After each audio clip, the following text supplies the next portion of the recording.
အင်္ဂရေခဲသိတာမအေးတော့ဘူးကိုထွန်းငင်းရင်စက်ပြင်ဆရာကလည်းလွယ်နဲ့ခေါ်မရဘူး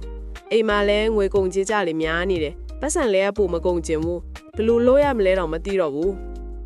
အေးပါကွာငါလည်းဘလို့လုပ်ရင်ကောင်းမလဲစဉ်းစားနေပါတယ်ဒါလေးအတွက်နဲ့တော့စိတ်ရှုပ်ခံနေစရာမလိုတော့ပါဘူးခင်ဗျာတင်းအင်ကရေခဲသေးတာကိုတင်ကိုယ်တိုင်ပြုတင်လို့ရနေပါပြီဒီဗီဒီယိုလေးကိုသာစုံအောင်ကြည့်လိုက်ပါခင်ဗျာအခုကျွန်တော်ခလုတ်ဖွင့်ပြပါမယ်ခလုတ်ဖွင့်လိုက်တာနဲ့ကွန်ပရက်ဆာလဲမလဲဆိုတော့အတန်နားဆွင့်နေရပါမယ်လက်ကလည်းကွန်ပရက်ဆာလဲလားမလဲဘူးလားတုံခါမှုကိုအာရုံခံနေရပါမယ်မိတ်ဆွေတို့လည်းလိုက်ပြီးတော့နားထောင်ကြည့်ပါ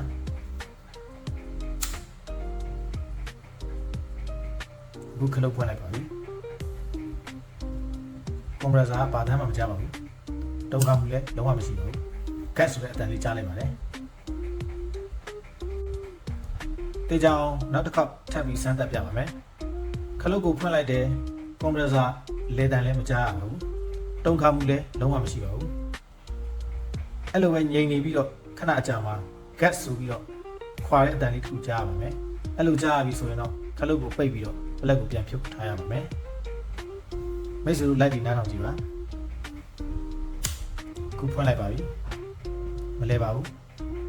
တုံခါမှုမရှိပါဘူးအတန်လေးကြားလိုက်ပါတယ်အဲဆိုရင်တော့ခလုတ်ကိုပိတ်ပြီးတော့ပလက်ပြန်ဖြုတ်ထားမှာဖြစ်ပါတယ်ဒီဖြစ်စဉ်မှာခုနကြားလိုက်ရတဲ့ tag ဆိုတဲ့အတန်လေးဟာကွန်ပရက်ဆာမယုံနိုင်လို့ကွန်ပရက်ဆာမလဲနိုင်လို့ ampere များလာပြီးတော့ကွန်ပရက်ဆာမော်တာမလောင်အောင်ကာကွယ်ပေးထားတဲ့ overload protector လေးကခွာသွားတဲ့အတန်ဖြစ်ပါတယ်အဲ့ဒီ overload protector လေးဟာကွန်ပရက်ဆာမော်တာရဲ့ဘေးမှာရှိတဲ့ဘူးမဲလေးထဲမှာပါရှိပါတယ်အဲ့ဒီဘူးမဲလေးထဲမှာ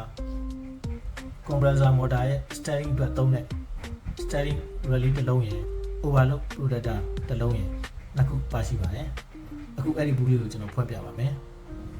အဲ့လိုဖွင့်မပြခင်မှာရေခဲတတာပလက်စုကိုဖြုတ်ပြီးပြီလားဖြုတ်ပြီးတာတေချာရလားဆိုတော့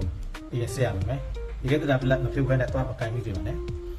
ကဲအခုကျွန်တော်ဖွင့်ပြပါမယ်